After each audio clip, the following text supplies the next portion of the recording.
Hi, everyone, and welcome back to the Big Life Podcast. Jordyn, another successful weekend for you guys. Couple tough games and everything. How are we feeling after this week? Mixed emotions for sure. The dominant game Thursday coming out 6-0. We had another hat trick for Mackenzie Anthony on our team, so felt really good after that. And then unfortunately we fell to Notre Dame Sunday in a 2-1 loss, which for me was a bit of, mixed emotions. I have a good friend on my team, number 13, Delaney Matriano, that I got to kind of walk out there with. They called the, lineups, balls in the middle.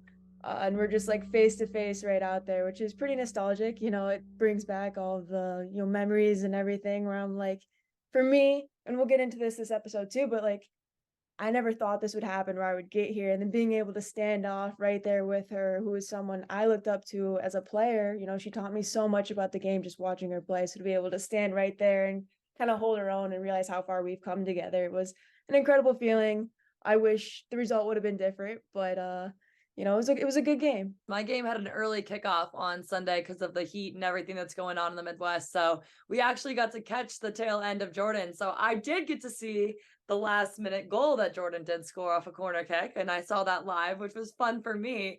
But obviously a tough game against a tough opponent. Incredible team, unfortunate result, but we took a lot out of it. So you had your senior night.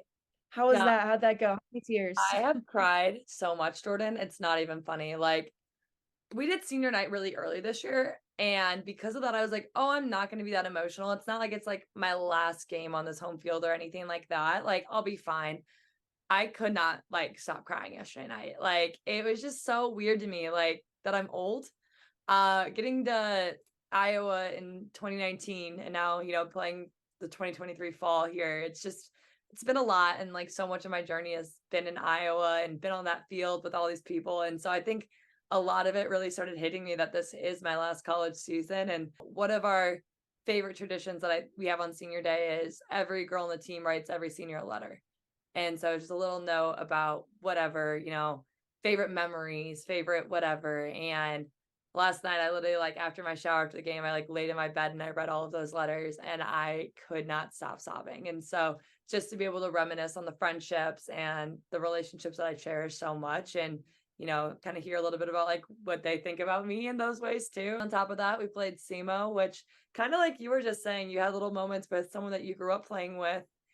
I had that too. So I got to go up for captains with the girl in my club she was my center back in club. So Natalie Jackson over at SEMO was their 5th year. So going up for captains with her was so fun and a little bit weird. We got to joke about that a little bit. And being from Missouri, SEMO's in the southern part of Missouri. So I know a bunch of girls that played for my club in that. And there's even one girl that was cracking me up. I kind of made a slide tackle on the out of bounds and I slid into the SEMO's bench a little bit. And the girl like goes, "Nice tackle, Sam Carey." And it was like the SEMO player who just knew me growing up. And so a couple of really fun moments like that. And then Thursday night we were on the road. We played Mississippi State. So traveling down to an SEC school is never an easy task or anything like that. And on top of that, we actually have a girl on our team who transferred from Mississippi State. So I know that game meant a lot to her. And we were able to put them away with a 1-0 win. Just came out really, really well in the first 30 minutes of the game and was able to capitalize on an opportunity. So definitely a good weekend for Iowa.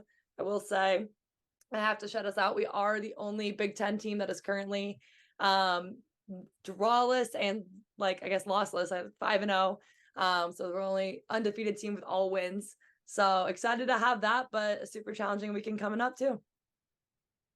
Yeah, congratulations. No small accomplishment there.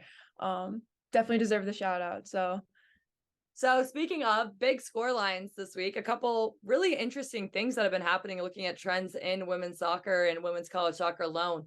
One of the big ones I want to shout out is I feel like more and more mid-major schools have been upsetting Power Fives. And I feel like especially we're going to talk a lot today about the recruiting process, about high school soccer and all these things. And both of us play in a Power Five conference, like both of us play in the Big Ten. However, I feel like there's a big draw to Power Five. There's a big flashiness almost that's there. And that's proven to not necessarily be the best in a lot of cases. And so I think it's definitely worthwhile to shout out that a lot of these smaller schools seem to start pulling some upsets. And I think it's a really interesting thing. And I like the balance it's creating in soccer. So really cool to catch out a couple of in particular. We have Liberty upsetting West Virginia 3-1.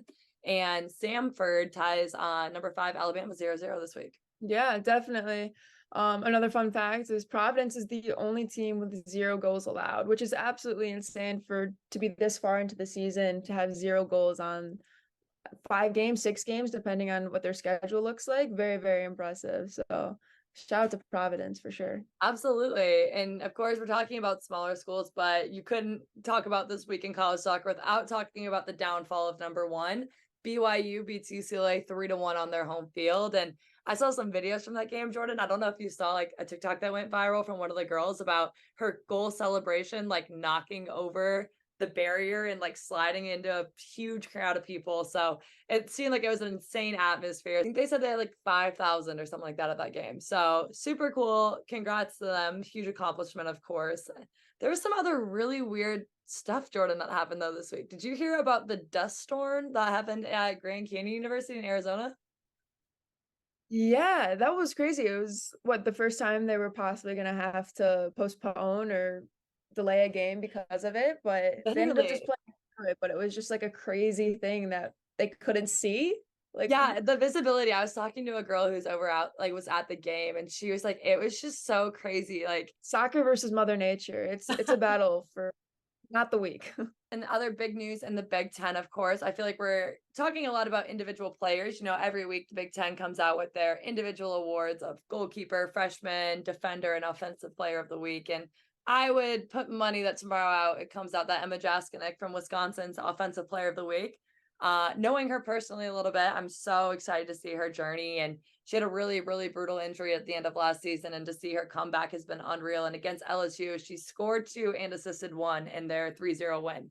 So big impact player for Wisconsin. It's been super fun to see her journey coming back up. An incredibly impressive stat line right there, especially against such a, impressive team. So to be able to put 2 in, have the assist on a 3-0 game, she's directly involved in every goal. And she's definitely back. You know, we talked a lot about earlier in an episode about all the Big Ten-ness and the craziness that's happening with conference realignment, but it's kind of crazy that this is not a Big Ten thing. It is now a countrywide situation with the Pac-12 almost going away, which is really weird and crazy to say out loud. So for those who don't know, this week has been finalized that SMU, Cal, and Stanford will now be entering the Atlantic Coast Conference. So it's getting a little weird out here. Jordyn, what's your initial thoughts and impressions on that? I'm not super surprised just because of the conversations we've had before. It makes sense that people are going to continue to leave and realign with, the major conferences here.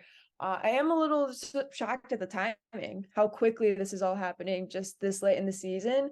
A lot of times your games are scheduled so many years in advance, everything's figured out. So I think it's going to be a little bit of chaos here for the coaching staff to try and schedule all these games, and to be able to have this type of clearance this late in the season, I think is wild. But I'm not super shocked with the fact that more teams are leaving and joining ACC, Big Ten, things like that. And some of the crazy things that I think have come out of the ACC realignment that I've seen so far is, first of all, when the ACC voted for these 3 schools to join, three schools voted no. And those schools were Florida State, Clemson, and North Carolina. So I feel like those are 3 of your major power players in the ACC voting no on them joining. So I feel like that's just going to create, like, there's not a lot of conference, same page, same thought going on there too. So definitely going to see the politics that shake out there. And, there was talk about how they're going to handle sports like women's soccer that play 2 games a week. And, Thursday, Sunday, how are you going to handle that literal cross-country flying? I mean, we experience in the Big Ten, and we're going to talk about it and have to deal with it. But now other conferences are shifting. And one thought that I overheard that they said, they're going to use SMU, which is in Dallas, Texas, as like a neutral site for a lot of schools. So like Stanford Duke would be played at SMU, and like just the lack of home games that might create and different things just feels like a very, very interesting decision to make for women's soccer. Yeah, I'm not incredibly well versed on the whole scenario at the moment, but that seems like kind of a crazy compromise to come up with. Wouldn't be too thrilled, I think, if I were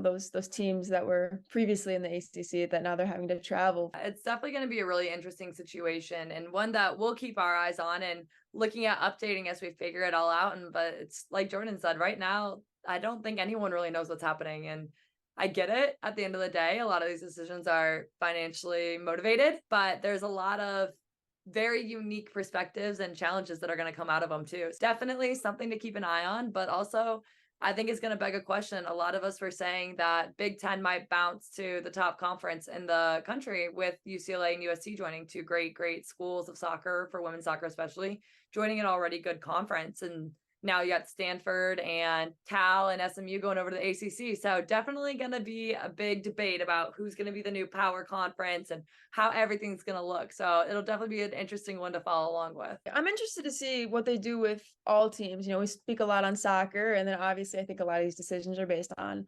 football and the financial aspect that goes along with that. But like teams like softball that play so many games, an incredible amount of games with the travel and everything like that. So like you said, it'll be interesting to see how it all shakes out. So Jordyn, we wanted to talk today. And for those who listened to our last episode of the podcast, I think Jordyn and I realized that we have very, very different stories about how we've gotten to where we are. And I think that really brings up a unique perspective too, because one thing I know I've noticed as I've gotten to know Jordyn more is we have very different personalities, and not in a bad way at all. So Jordyn, first of all, before we get into our lives before Big Ten soccer, what is your thoughts, I guess, of the importance of having people with different personalities and different life experiences on the same team together? If you had all of you or all of me, like you're not going to have a well-balanced team. Me and you are very, very different. And like you said, I think we bring very different qualities to our team. We definitely have individuals who fall a lot more into your league, probably, lead with their voice and,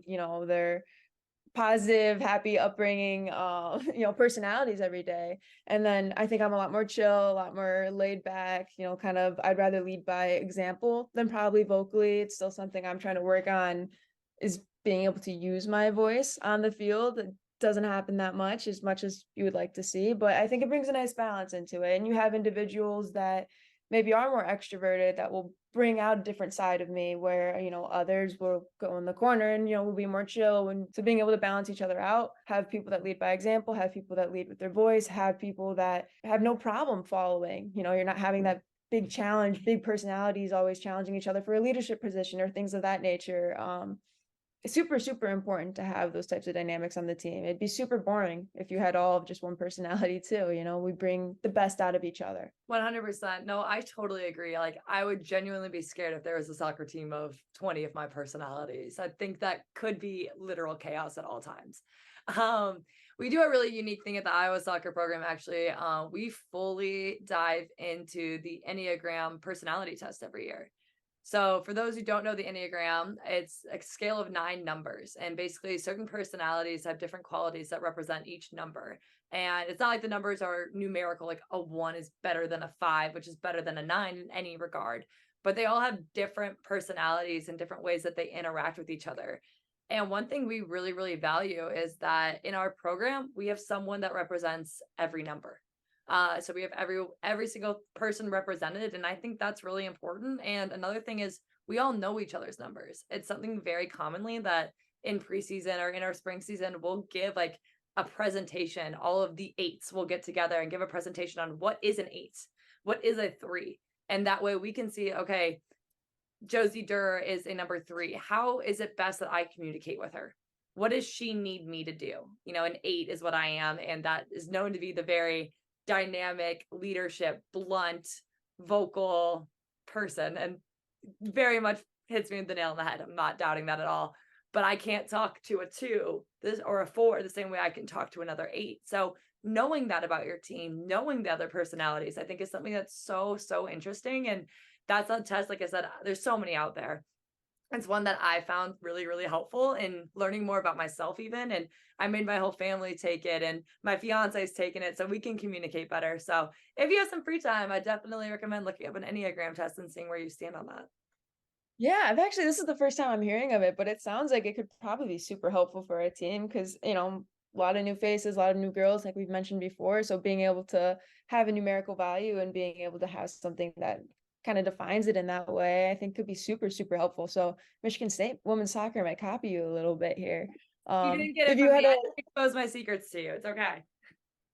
If you had to guess, what number would you say I am? Oh, that's a good question. Okay, we'll check back in with this. I'm gonna guess that you are number 9. So a number Okay, 9 is more of you hit it on the head with the not very vocal, will sit towards the back of the room and just kind of put their head down, but lead by example. But it's one of those like, because they use their voice so little, when they do use their voice, it carries weight. So that would be my guess. So I want you to take the test and we'll report back after this. sounds good. You have to explain. Sounds good. Sounds good. All right. So we've talked a bit about our crazy personalities and our different life stories. And Jordyn kind of teased us last week about her very, very unique path to where she is. So I want to hear all about this journey you had and how you got to where you are right now. Yeah, yeah. I think my journey was definitely unique in terms of where I ended up. And I think it makes the moments like I mentioned with Notre Dame just so much more powerful, where I'm so grateful to where I ended up, because I don't think it was probably supposed to happen. I never thought this was really in the cards for me until super late into my career. I joined club pretty late, 7th grade. For us, it goes, you have your rec, then you have travel, and then you have club. Your travel is essentially where you play your local city teams, your county teams, things of that nature. You don't really travel much, so I don't get the name, but that's what it is. So on travel, I was always, the biggest, fastest, strongest girl on the team. Got to a certain point where I'm looking to make my high school team. So we should probably hit the age where I should probably join club. I'm the oldest in my family. For those of you who don't know me, I have 3 younger brothers and a younger sister. So I'm the oldest of 5. This is the first time my parents are going through any of this. We don't really know a whole bunch. There's not that many kids in my direct area that have done it before. So we're kind of just guessing, figuring it out. We find this club team and everyone's telling us it's the best. I get out of the car and my dad's just trying to like kind of console me almost before it happens. He's like, I've never really heard no before. I'm this like elite athlete in my head at, the 7th grader. I'm like, I got this. This will be easy. And he's like, Jordyn, like, what if you make the B team? Like, what do you want to do? I'm trying out for these other club teams. I'm like, I don't really like it. I don't want to go here. I just didn't find the right fit yet. So we're going to this tryout for OP Fire. And he's trying to console me. And I get out of the car. I'm like, Dad, I'm making the team. Like, come on. Like, duh.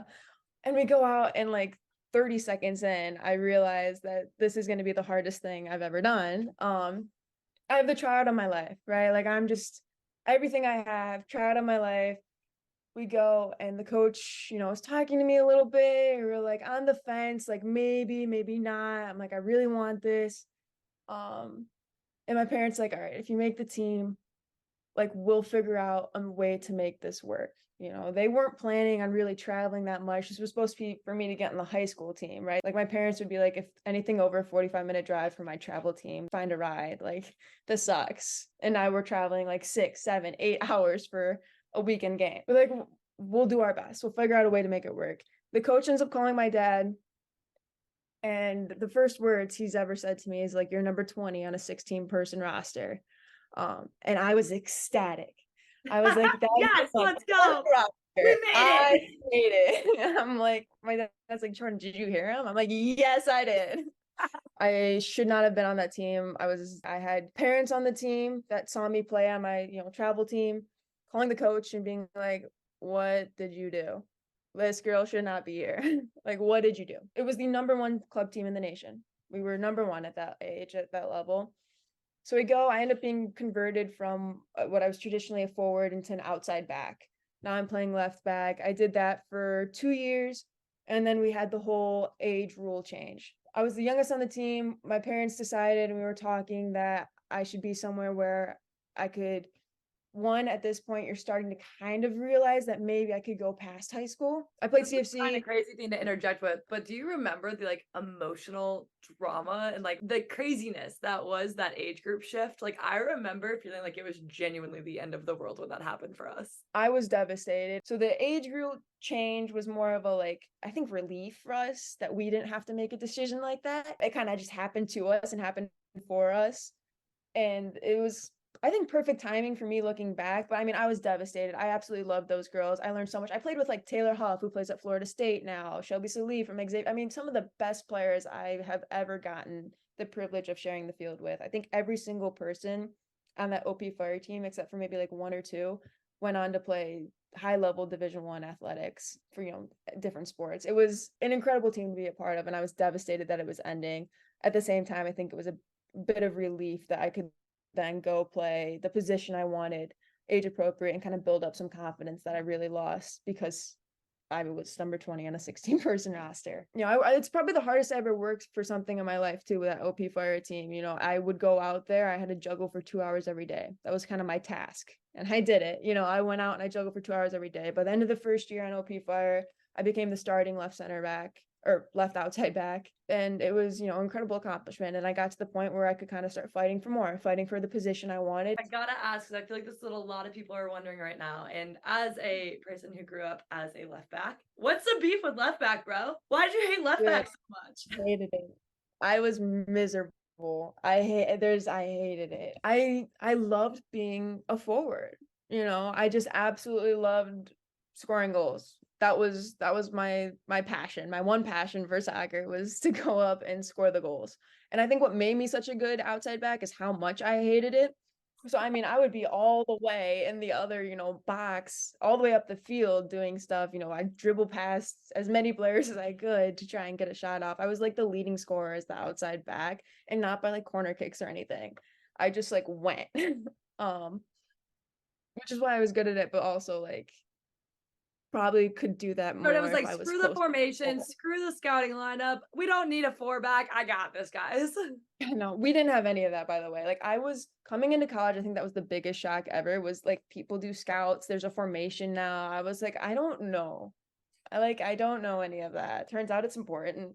Still figuring. I think that's still probably the weakest part of my game that I have to work on, is like just really locking in the whole like strategic part of it. So working on that like whole strategic part of it was such a shock coming into college. I've come a long way, still have a long way to go though. But I became very, very versatile then. I was playing a little bit of everywhere.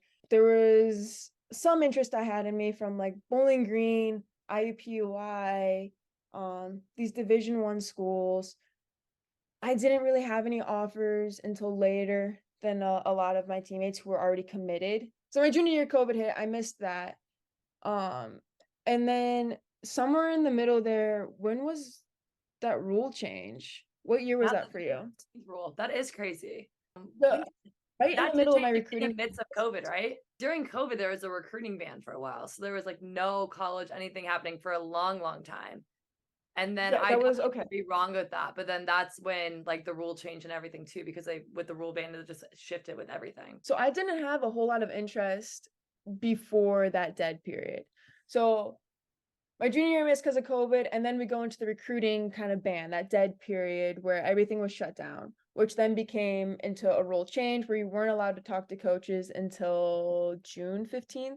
Before your senior year, right in the middle of my process. When we got news that was going to happen, a bunch of coaches reached out. I got on the phone with a couple people, one of them being Michigan State. I literally got on the phone with them, I think like an hour before that dead period went into effect. First time I talked to them, I was like, all right.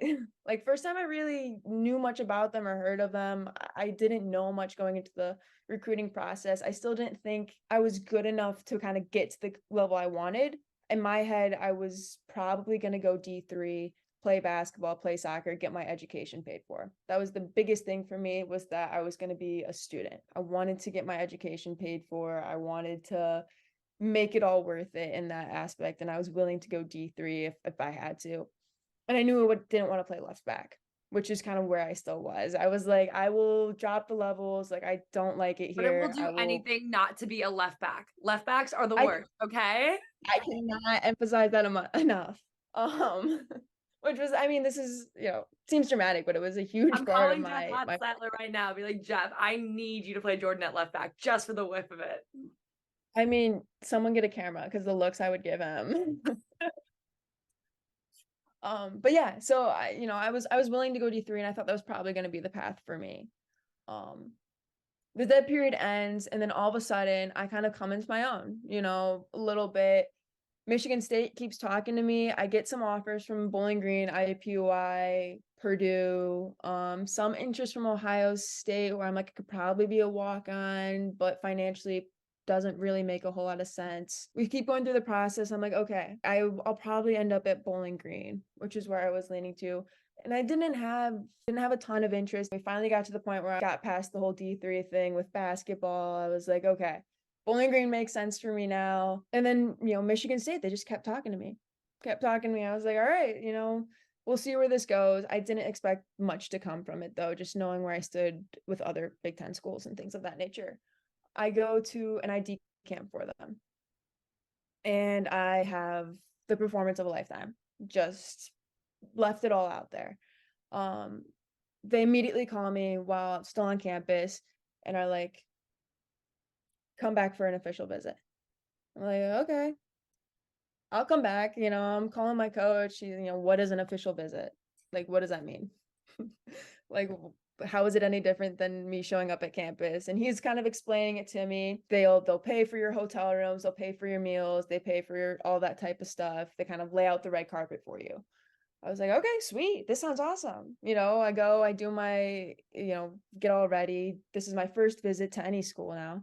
We do the official visit. They end up giving me my offer like during the visit. And the entire time I'm walking through campus, I'm just like thinking to myself, like, what could they offer? Like, what can we afford? What can they do to make this worth it? Like, how much am I willing to do? Because every time I see a building or I see something, like, I just picture myself there. And I had visited other schools, just kind of like driving around or walking through myself. And I was settling, I was like, yeah, like we can go here, like soccer works, the financial works, like academics work, like all this stuff, but I didn't fall in love with anything. And Michigan State, immediately, I just fell in love with it all. Was Every it aspect just of what it. recruited you? Because there's also a coaching change that you had to deal with. Yeah, this is the Okay. old coaches. This is Tom and Tammy Okay. recruiting me. Interesting. I, yeah, I love them. They had a very, very good family dynamic aspect to it. I think they're the people that needed to recruit me. Me and Jeff joke all the time. He like never would have recruited me to Michigan State. 0% chance I would be here. He would never have picked up the phone. And if he did, after 3 sentences with me, I'd be like, "Oh, you're in Big Ten?" And he would have been like, "Okay, next." I had no idea. I knew nothing going into this process. I can't emphasize that enough. But they ended up giving me the offer during my visit, and I committed on the spot, like right there. I was like, okay, done. Like an hour later, I called my coach. I had other official visits lined up with like, a couple other schools. I called my coach. He's like, did you commit yet? I was like, 1 second. I committed, like an hour later, like pretty much immediately after they gave me the offer at dinner. So that's kind of my, long-winded story. I don't, hopefully it makes sense. There's a little bit of a roller coaster No, there, for but sure. It's so fascinating for me because like I said, we literally joked earlier, like are very different, but we had very different processes. And I think the really, really special thing about your story that I would love for people to take away is everyone's process looks different. Jordyn's journey alone speaks to how different processes can be. And it's really, really amazing to hear like how you just kind of kept betting on yourself and knowing that you were going to do it one day. And that's such a fun journey to follow along with and so inspirational for, I'm sure, so many girls. The amount of gratitude I have to John Felton is the coach that took that first chance on me, because there's no way I would be here now. Like, I shouldn't have even been on that club team, and now I'm at, what was one of the top teams in the nation. We still are, but the rankings have changed maybe a little bit. I never would have imagined this being in the cards for me, that this is happening for me all those years ago when I joined that club team. I just wanted to make my high school team, and I probably wasn't good enough to do that at the time. And now I'm playing for Michigan State. We went undefeated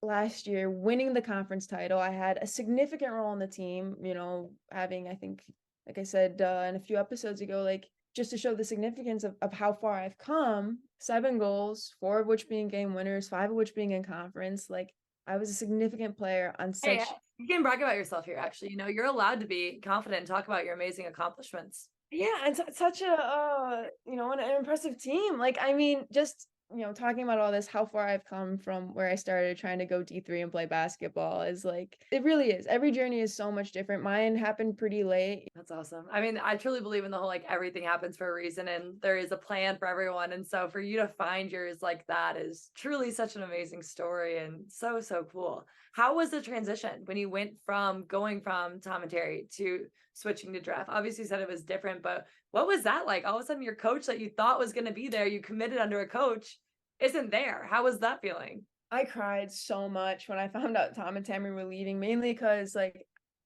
I didn't know if I was safe. I didn't really know how it all worked. I was like, I think I already signed. Like, how good is this contract? Like, can he just kick me off? Like, he didn't recruit me. Is he still gonna want me?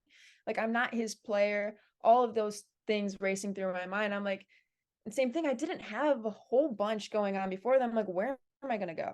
Like, what am I gonna do? Like, I'm screwed, is basically what I was thinking, which was very dramatic, probably. But I was just terrified because I didn't know. It turned out as soon as I got here, um, it worked out the best way because everyone was in the dark, kind of. Nobody knew what to expect. There's a turnaround for every single player on that team, going from, I mean, Michigan State, so it worked out. But I came in and everyone was blind, which was really comforting instead of just being like a freshman and being the only 5 people, not knowing what's going on. I think it was like 28 of us at that time. We're all figuring it out together. It was really, really nice. And like the craziest thing to me about it is, I'm not going to keep saying it, but the difference. So for me, my recruiting story is very, very different in a lot of different ways. But I did play for the whole, basically what you would call your travel team until 7th grade when I switched to the big fancy shiny club, which in St. Louis is St. Louis Scott Gallagher playing in the ECNL. And I remember vividly, I was playing up a year. I was a 6th grader playing on a 7th grade team at the time. And my team lost 8-1 to the team. But somehow, some way, apparently, I scored the one. This is when I used to be a center midfielder, which I think half of the girls on my team would do a spit take if they found out that I used to be a center midfielder. And they called me the next day. I was actually at a track meet because as much as basketball was your number 2 sport, track was mine. I was at a track meet and they gave me a call and they're like, we want you to come to Gallagher. And I was like, maybe you guys whipped us literally 8-1 yesterday. Like, I'm not good. And they're like, no, we see something in you. And they're like, we also know that you're a year younger. So you're going to go back to your own age group. And I remember like this was around the time where I was like, Mom, I want to play college soccer. I knew that soccer was my first love, everything that I wanted. And we were like, okay, but if I'm going to do it, like, I can't be on this team anymore. I got to start moving up into the world, challenging myself, get the visibility, all those different things. And I remember like my parents, the one thing they told me was like, all right, if we're going to commit to you stepping up, taking a way more financial burden, even on us driving an hour to practice and going to all these crazy places for these showcases, these tournaments, these games, like, if we're going to take the chance on you, you're going to have to prove it to us. And in that moment, in that conversation was when I truly started taking soccer seriously. And it was like, all right, like all the sacrifices that my family's putting in, I have to give that back to them. And so that meant, there was no pressure on my parents regarding like going and playing in college or what a scholarship could look like. It was about my effort. And that was how I was going to pay everything back. So from that moment on, I remember it was like my mom and I would wake up 2 hours before school and it would be juggling before school. And some of my favorite memories with my mom were in my driveway. And if I was getting a new juggling record, my mom would let me be a little late to middle school. And that was the coolest thing when I could walk into middle school about 10 minutes late and they're like, were you playing soccer? And I'm like, yeah, I was. Like, hate to flex, I was. Through high school, it was, doing the early morning 6 a.m. lift sessions, lift from 6 to 7, then driving to high school to start getting in the weight room a little bit. So many sacrifices from my parents really motivated me to kind of keep pursuing it. But I always felt like I was the underdog. I did start at the fancy club where a lot of girls did. And so I didn't, I was never the technical soccer player. I'll be the first one to say it. They actually recruited me to this fancy team as a forward. And our first practice with them, we did 1v1 defending. And the coach looked at me and goes, you're going to be a left back. And I was like, all right, sounds good. I'm on the field. I'm happy. Let's go. I know the hatred for left back is really, really spewing in this. And I was like, dude, I'm on the field. Let's go. I didn't think that would happen for me. And I remember just the fun. And for me, as someone who was a track runner, I was a long distance track runner. So running up and down the field for a 90-minute game was nothing for me. I'm like, I'm used to competing in the 2 miles. So this is great. And I just loved every second of getting up and down the field, making the one-on-one tackles. I was the physical player. Like I said, I remember my favorite story is the fact that I actually almost got cut from my U13 team. So after 7th grade, I got benched so many games for not being able to hit a long ball. Like no part of me could deliver a long ball. And now I would say it's one of the strongest parts of my game. So just being able to like come from that journey of where I used to absolutely suck and see the growth is just so fun. And for me, you kind of get into high school, the college process starts. And, the one thing I did very much forget until Jordyn started talking about her process is that I am older. And that means that I didn't have the June 15th going into your junior year rule. I didn't really have any caps on when recruiting could start. And that meant, like, technically the rule was that before September 1st of your junior year, a coach could not contact you. However, the giant loophole in the entire system was you could contact a coach. So the whole triangle was then created of I would text the college coach, or I would get the college coach's phone number from my club coach who said they were interested. I would then text the college coach, hey, are you free to talk at 6 o'clock at night? The college coach would then text my club coach saying, Sam's going to call me at 6. That works for me. The club coach tells me. So it created this very awkward triangle that everyone called the loophole of college soccer recruiting. And it just kind of became that thing that you had to do. And it was all I ever really knew. I remember my club coach telling me that I was good enough to play in the Big Ten. And starting to grow up, I really fell in love with the Big Ten Conference. I wanted to be in the Midwest. I wanted to be at Power 5 if possible. And both my parents went to school in the Big Ten. Neither of my parents were ever athletes. They both got their engineering degrees from the University of Illinois. And my dad went on and got his further education from Michigan. So I was very much a Big Ten person. And I was like, okay, I want to play in the Big Ten. Cool. Sounds great. How do I do that? And one of my favorite stories actually is my parents wanted what I wanted. They were going to be my number one fans, but kind of like you and your family, we had no idea what we were getting into. I have only an older brother who is a theater major and getting his master's in fine arts. We are very, very different people, to say the least. So getting into the athletic world, my parents were like, what are we doing? Like, how do we do any of this? My dad got asked to give a lecture at the University of Illinois, his alumni, for something he's working on within his job. And they're offered to pay him. And they're like, hey, like, we'll pay you for your time to come back to Champaign, do all this stuff. And my dad, the first thing he said back to them was, I don't want to get paid for this. I want a one-on-one meeting with the women's soccer coach. And this was when I was in 7th grade. And he sure enough sat down. This woman took the meeting with this random man. And he said, listen, my daughter's a 7th grader. I'm not asking you to recruit her. I'm not asking you to do any of that. How, as a parent, do I make this happen for her? Where do I need to be? Who does she need to be playing for? Like, how does college soccer work? How do you get recruited? What's the time frame? And so for this woman to sit down with this random dad and answer his questions, and, for my dad to be willing to walk into that office, which I can't even imagine how scary that had to be, and get these questions answered was just unreal. And that kind of birthed for me I'm going to go to the University of Illinois, which, as we all know, clearly didn't happen. But I fell in love with Illinois and the Big Ten Conference in that moment. And my first college visit was my freshman year of high school. It was an unofficial visit to the University of Illinois. Fell in love with that program and everything. And I was like, oh, I like the Big Ten. Like, this is a cool conference. And went on to do a couple other visits at Wisconsin and Purdue my freshman year. And then that summer, I get an email from my club coach that Iowa was interested in with me. And I remember I was actually already signed up to go to the Iowa ID camp, because at this point I was like, let's just try all the Big Tens, right? Like, I want to play in the Big Ten, apparently. And they sent an email to me, and my coach was like, oh yeah, by the way, they sent this email a while back, but I wanted to slow down the process for you.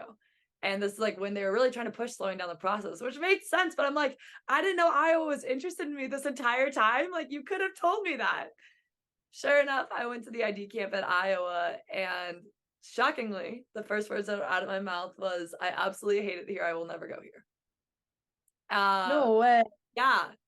What I didn't realize was, so the Iowa ID camp is, coached by many, many different coaches. And the first day of that camp, I didn't have the Iowa coach. And I was like, I don't like this coach. This is terrible. My mom's like, he's not even the Iowa coach, Sam. And I was like, you know what? Screw it. I don't want to be here. That night at the hotel, I was like, this is not the place for me, whatever. Next day, the rest of the ID camp happens. It's a 2-day ID camp. And sure enough, we start off with 1v1 defending, which is just something that's kind of always been in my story. And that's for me, you say 1v1 defending practice, it's a good day. And clearly we disagree. And I went into this 1v1. Dave was the coach. And the joke is, on that day right there, I laid a girl on her butt, stole the ball, and dribbled in the goal, and I earned my scholarship. And I remember I was really I had a strength coach at the time who I went to twice a week at 6 a.m. And the joke was he was my therapist. And every day I would show up and be like, I'm going to Purdue. I'm going to Illinois. And he's like, dude, you've said that after every visit. You clearly don't know what you're looking for. And I'm like, no, I want to play college soccer. And after the Iowa visit, I was like, yeah, no, I'm going here. And he was like, are you sure you've said that after every single visit? Like, what makes this different? And I'm like, I know that this is different. And for me, what it really was I never really thought I was good enough to play in the Big Ten either. I remember when people started finding out I was going on Big Ten college visits, there was a lot of confusion within my club team. I was always the underdog. I never really sold myself out for all that. And frankly, I had schools recruiting me that you would say stereotypically are better soccer schools than Iowa. And I saw something in the Iowa program. I was the polar opposite of you, Jordyn, where when I was in my recruiting process, I could have named every single girl on the roster, what their home state was, what foot they were dominant, what their GPA was, what their major was, about every single fun fact, what their third uncle's name was. Like, I knew every single person in the Big Ten Conference at that time, it felt like, because I was stalking the heck out of them, trying to figure out, like, okay, if I come into Iowa in the fall of 2019, this position will be leaving here, which gives me the best chance of being here. And I was doing all the math equations of how I could potentially be getting my shot. And the biggest thing was I wanted a chance. I just didn't want to be a player on a good team. I wanted to help a good team grow. And I remember, frankly, sitting in Iowa in Dave's office and being like, do I have a shot to make an impact on this program? That was my goal. Because I want to leave here in 4 years knowing I left this program better than I started it. And that was a goal that I've had since 2016 when I committed to the University of Iowa. So Iowa was simply the place for me. And, ever since, like, I fully view that my process started once I committed and didn't end. And though I was committed to Iowa, it was now, how do I be my best my freshman year? How do I keep growing? So very, very opposite in Jordyn, in the sense of I was very well educated for different reasons on the process and how it all went, but I couldn't be more thankful for how it happened for me. I think we were very different, but there's also a lot of similarities in our stories. I think every single one of my emails, I had no idea if the school was a good soccer school or what conference they're in or what they meant. I mean, I remember after I committed, like looking up Michigan State and seeing that schools were ranked and showing my parents and be like, look, they rank everyone. Every single email I wrote, I would be like, so I see that you have 5 forwards and 3 of them will be gone by the time I will get there. And same, wanted a school that I'd have an immediate impact with, because I just knew my personality and there's no way I would be happy not being a part of a team. And I think that's also why I was so terrified when the coaches left, not knowing if I was still going to get that shot. Luckily Jeff gave it to me. But there's a lot of very, very different things going on in our stories. You knew in 7th grade where you were going to go, and I probably didn't know until like end of my sophomore year of high school if I was even going to be able to play college soccer, much less where. So it's very, very interesting, very, very cool. Like you said, that just every process is so different, and seeing that we're competing against each other, we're in the same conference, but where we came from is so incredibly different, is really interesting, really cool. Recruitment is a topic that I feel like we could spend weeks talking about. It's so interesting in every single aspect of what is college recruiting and how does it work, and what do you say in an email, and how does an official visit work? Like, it's so intricate. And so, like, if you're listening to this, if you want to know those questions, shoot them to us, because we're happy to help. And one thing Jordyn and I are excited about is we are going to bring guests on the podcast, and we're going to bring someone who has committed recently, because, like, as I especially said, the recruitment landscape has changed drastically since I've been in it. Jordyn did it in the middle of a global pandemic. So how does that work now?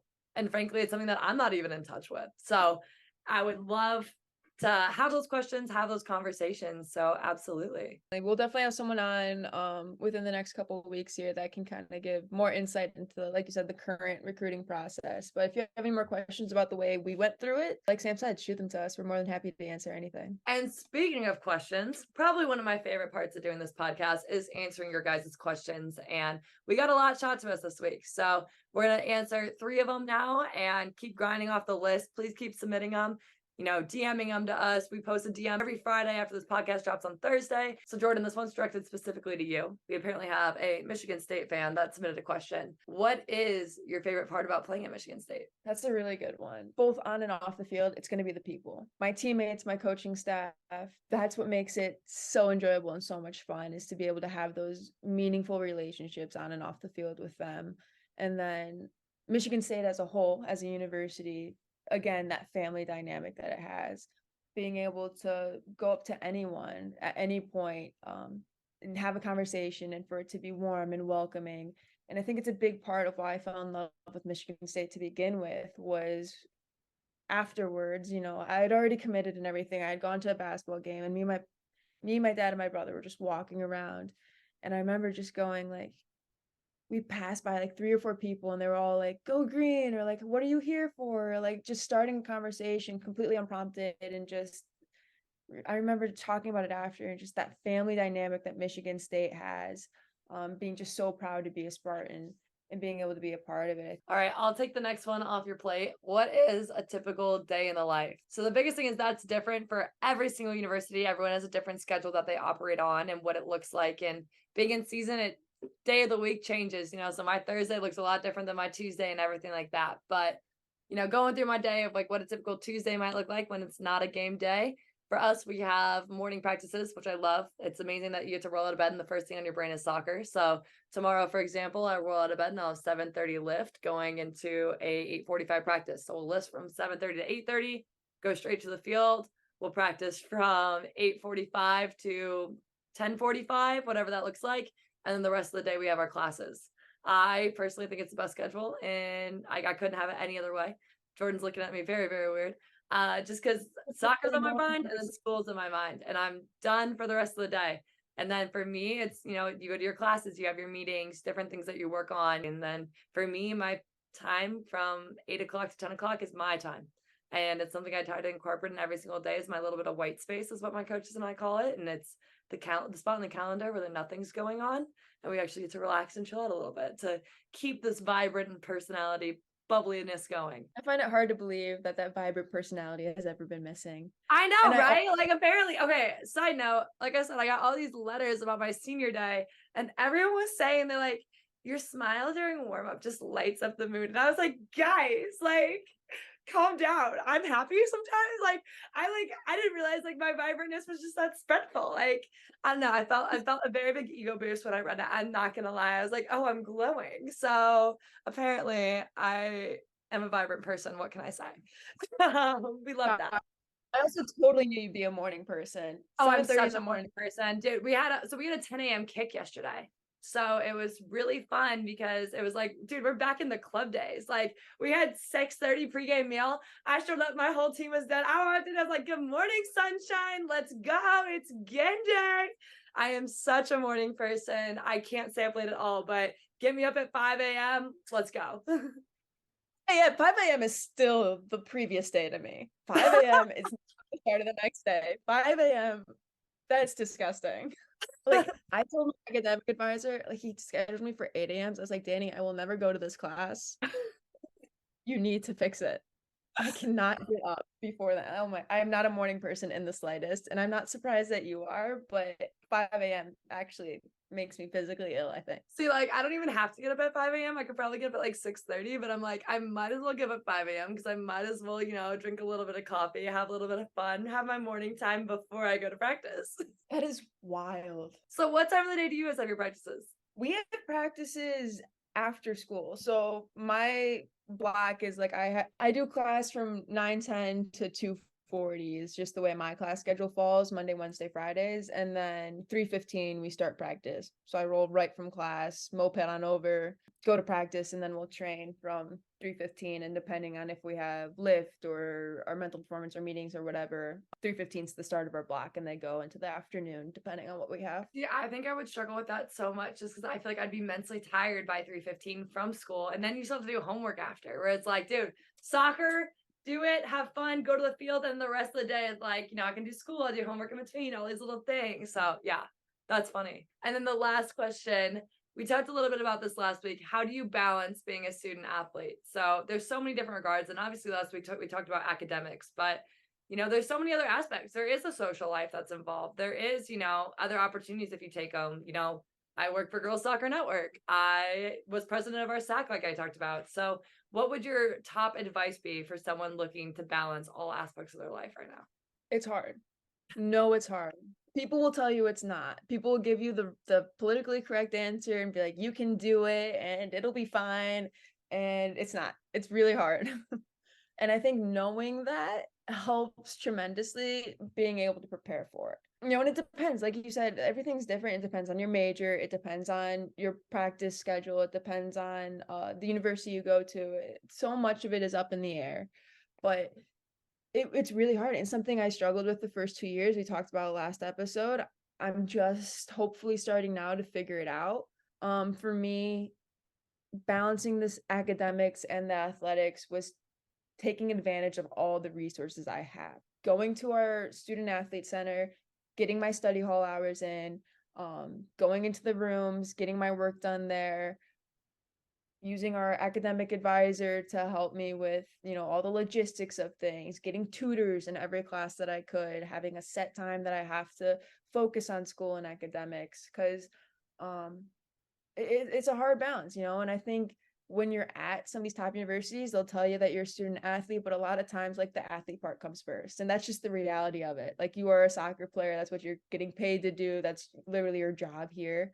And then you work your academics, your study time, your homework, all that stuff gets worked around your soccer schedule. And that was like a complete shock, I think, to me. I wasn't prepared for it to be hard.